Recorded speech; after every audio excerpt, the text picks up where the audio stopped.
باب نمبر 22 کا عنوان ہے گوشہائے امن تلاش کیجیے۔ ہم ایک پرشور دنیا میں رہتے ہیں۔ لوگ موبائل فونز پر اونچی آواز میں بولتے ہیں۔ موبائل فونز کی رنگ ٹونز ان ریستورانوں میں بھی سنی جا سکتی ہیں جہاں کبھی خاموشی ہوا کرتی تھی۔ اکثر گاڑیوں میں ریڈیو سیٹ آن ہوتے ہیں، اکثر گھروں میں ٹی وی سیٹ آن ہوتے ہیں۔ گزشتہ روز میں نے ایک آدمی کو کھانا کھانے کے ساتھ اپنے بلیک بیری پر پیغامات بھیجتے دیکھا۔ یہ ہاضمے کے لیے درست نہیں ہے۔ میری آپ کو تجویز ہے کہ ہم سب کو گوشہائے امن تلاش کرنے چاہیے، اس وقت کے لیے جسے میں the 3 سائلنس، سولیچیوڈ اینڈ سٹلنس یعنی خاموشی، تنہائی اور سکوت کا نام دیتا ہوں۔ کم از کم خاموش رہنے کے لیے وقت تلاش کیجیے۔ ایک دن میں 15 منٹ سوچیے، غور کیجیے اور ہو جائیے۔ اس کی بہترین مشق آپ کو کام، گھر اور اپنی ذات کے لیے کافی بہتر بنا دے گی۔ کچھ عملی حکمت عملیاں: جب آپ ٹیکسی میں ہوں تو ریڈیو سیٹ آف کر دیں۔ اس وقت کو تجدید، مشاہدہ اور اپنے نفس کے جائزے میں گزاریں۔ سونے سے پہلے خود کو 15 منٹ پرسکون حالت میں غرق کر لیں۔ بس لطف اٹھائیں، بغیر کسی شور کے آرام کریں، صرف اپنی ذات کے ساتھ آرام دہ حالت میں رہیں۔ اپنے گھر کو ایک جائے پناہ بنا لیں۔ باہر کی دنیا ایک جنگل ہے، گھر میں ایک گہرا پرسکون ماحول تخلیق کریں۔ بکھیڑے سمیٹ لیں، شور کم کر دیں۔ روزانہ خاموشی کا عہد لیں۔ یہ صرف سادھوؤں کے لیے نہیں ہے، یہ کامیاب افراد، تاجروں اور کاروباری لوگوں کے لیے بھی ہے۔ یہاں میں ایک بہت بڑا خیال پیش کرتا ہوں۔ بولنے میں بہت زیادہ توانائی صرف ہوتی ہے۔ میں یقین نہیں کر سکتا کہ کچھ لوگ کتنا بولتے ہیں۔ وہ تمام دن بولتے ہیں، کبھی موبائل فون پر، کبھی واٹر کولر پر، کبھی گھر واپس آتے ہوئے ریل پر۔ مجھے تو ان کو دیکھ کر ہی تھکاوٹ ہو جاتی ہے۔ دن بھر میں 15 منٹ کے لیے خاموش ہو جائیں۔ آپ میں مزید توانائی، مزید سکون، مزید لطف اور بہتر کارکردگی آ جائے گی۔ اس لیے سکون کو صرف تلاش نہ کریں بلکہ شکار کریں۔ شور سے جنگ کریں، پاگل کر دینے والے ہجوم سے پرے رہیں۔ کم از کم کچھ دیر کے لیے آپ کو ایسا کر کے خوشی ہوگی۔ باب نمبر 23 کا عنوان ہے یہ دن خاص ہے۔ میں جلدی بیدار ہو گیا، کافی پی رہا ہوں، مورچیبا کا میوزک سن رہا ہوں، اپنا روزنامچہ لکھ رہا ہوں کہ اپنی عمر کے 42 سال مکمل ہونے کے قریب میں کہاں کھڑا ہوں۔ میں لکھ رہا ہوں کہ میں کن چیزوں کے لیے شکر گزار ہوں۔ مثال کے طور پر آپ جیسے لوگوں کا، جنہوں نے مجھے وہ کرنے کی اجازت دی جو میں نے کیا۔ آپ کا شکریہ۔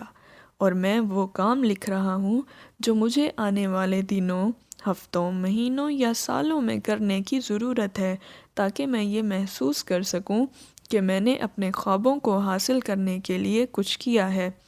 پھر میری اندرونی سطح پر ایک خیال ابھرتا ہے جو میں آپ کے ساتھ بانٹنا ضروری سمجھتا ہوں۔ ایک قابل یقین خیال: یہ دن بہت خاص ہے۔ بے شک یہ دوسرے دنوں کی طرح آیا ہے، ویسے ہی دکھائی دیتا ہے، ویسا ہی معلوم ہوتا ہے، لیکن یہ منفرد ہے، یہ دوبارہ نہیں آئے گا۔ ایسا مناسب وقت اچانک آتا ہے اور اس سے پہلے کہ آپ اسے جان سکیں چلا جاتا ہے۔ آپ سورج کے طلوع ہونے سے غروب آفتاب تک جو کرتے ہیں وہ آپ کے مقدر مستقبل اور وراثت کو تخلیق کرتا ہے۔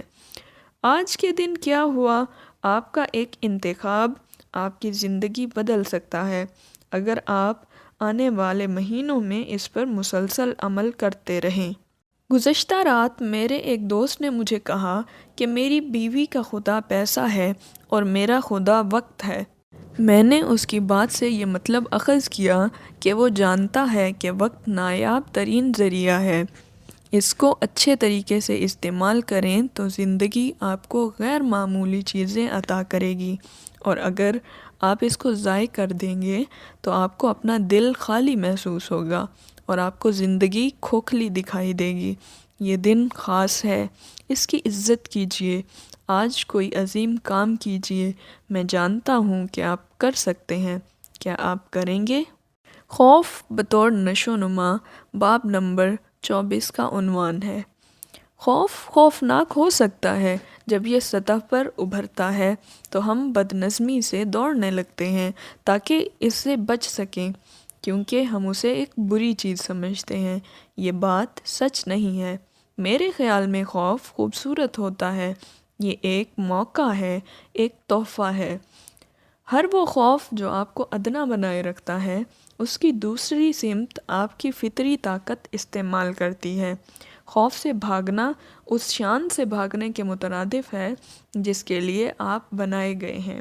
خوف آپ کی اعلیٰ ترین سوچ کی تبدیل شدہ صورت تک پہنچنے کے راستے کے علاوہ کچھ نہیں ہوتا۔ جو باتیں آپ کو خوف زدہ کرتی ہیں وہ ان شاندار صلاحیتوں کو تلاش کرنے کے بہترین مواقع ہوتے ہیں جن کے لیے آپ بنے ہیں۔ خوف بری چیز نہیں ہے، بالکل بھی نہیں، یہ بالکل اچھی بات ہے۔ یہ آپ کو اعتماد اور عزت نفس کی طرف لے کر جاتا ہے، نشو و نما کو بڑھاتا ہے اور آپ کو بہتر بناتا ہے۔ اس لیے آج کے دن کام پر یا گھر میں آپ کے سامنے کوئی ایسی چیز آ جائے جو آپ کے بھاگنے، بچنے یا مزاحمت کرنے کا باعث بنتی محسوس ہو تو ناک کی سیدھ میں دروازے کی طرف مت بھاگیے گا۔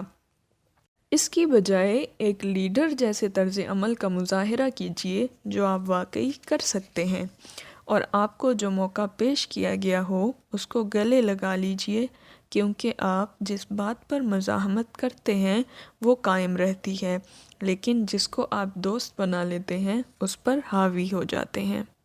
باب نمبر 25 ہے، لیری کنگ کے قانون کی مشق کریں۔ مجھے یاد ہے کہ میں نے CNN کے ٹاک شو کے میزبان لیری کنگ کا PBS پر چارلی روز کو دیا گیا ایک انٹرویو دیکھا تھا۔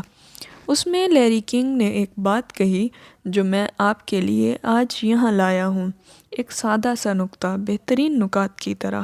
پہلے کسی چیز کی صبح مشق کرو، پھر آپ جو چاہتے ہیں وہ ہو جائے گا۔ بالکل ٹھیک کہا۔ صحت آپ کی زندگی ہے، اس کے بغیر آپ کے پاس کچھ نہیں۔ میں نے پچھلے ہفتے اپنے ایک دوست مفکر کے ساتھ کافی پی۔ وہ عمر کے 40 کے ابتدائی عشرے میں ہے اور اس کی صحت نایاب درجے پر ہے۔ اس نے کہا، رابن، میرا فلسفہ یہ ہے کہ میں 70 سال کی عمر میں صحت مند ہوں گا یا بیمار، اس بات کا تعین یہ بات کرے گی کہ میں اب اپنے جسم سے کیسا برتاؤ کرتا ہوں۔ یہ بہت اعلیٰ بصیرت کی بات ہے، اور وہ صبح کو اس کی مشق کرتا ہے۔ یہاں پر صبح کو مشق کرنے کی 7 وجوہات بیان کر رہا ہوں جو کہ میں اپنے خاص کوچنگ کے کلائنٹس اور تنظیموں کو سکھاتا ہوں تاکہ وہ اپنے لوگوں کو مخفی صلاحیتوں سے فائدہ اٹھا سکیں۔ جیسا کہ لیری کنگ نے کہا تھا کہ جس کام کی آپ صبح کو مشق کر لیں گے وہ ہو جائے گا۔ دوسری صورت میں دن چڑھنے پر آپ کے پاس کام نہ کرنے کے کئی بہانے ہوں گے۔ بھوکا ہوں، تھکا ہوا ہوں، تناؤ کا شکار ہوں، گھر جا کر خاندان کو وقت دینے کی ضرورت ہے، یہ کام کرنے کے لیے کل کا دن بہتر رہے گا۔ صبح کو مشق کرنے سے آپ اپنا میٹابولزم کا عمل جست لگا کر سٹارٹ کر دیتے ہیں اور آپ کے اندر کا چربی کو جلانے والا انجن چلنا شروع ہو جاتا ہے، اس لیے آپ کی مشق کا اثر نسبتاً زیادہ ہو جاتا ہے۔ صبح کو مشق کرنے سے آپ کا اپنی خوراک کا انتخاب بہتر ہو جاتا ہے۔ کیا یہ بات درست نہیں ہے؟ جب ہم بہتر محسوس کرتے ہیں تو ہم بہتر کھاتے ہیں۔ صبح کو مشق کرنے سے توانائی کا جو طوفان جاگ اٹھتا ہے وہ قائم رہتا ہے اور آپ کو سارا دن توانائی سے بھرپور رکھتا ہے اور آپ کی قوت برداشت کو بڑھاتا ہے۔ جو تجسس صبح کی مشق سے آپ میں پیدا ہوتا ہے آپ کو خوشی کا احساس دیتا ہے جو دن کے باقی اوقات میں آپ کے ساتھ رہتا ہے۔ یہ اس تجسس کی بدولت ہے جس میں خوشی کا راز پنہاں ہے۔ اس کی قیمت بھاگتے ہوئے جوتوں کا جوڑا۔ صبح کی مشق آپ کے تناؤ کو جلا دیتی ہے۔ یہ آپ کی سمجھ بوجھ میں اضافہ کرتی ہے۔ مشکلات بڑی دکھائی نہیں دیتی ہیں۔ تخلیقی صلاحیتیں بلند ہو جاتی ہیں۔ آپ تمام دن کے معاملات کا مقابلہ زیادہ توجہ، تبدیلی کی لچک اور سکون سے کر سکتے ہیں۔ صبح کی مشق آپ کو زیادہ واضح انداز میں سوچنے میں مدد دے گی، کیونکہ بہترین کاروباری لوگ وہ ہوتے ہیں جو بہترین مفکر اور فیصلہ کرنے والے ہوں۔ اس لیے میرے ساتھ شامل ہو جائیں، صبح سویرے اٹھ کر مشق کریں۔ یہ بہت سیدھا سادہ خیال ہے جو آپ کے کام اور زندگی میں انقلاب برپا کر سکتا ہے۔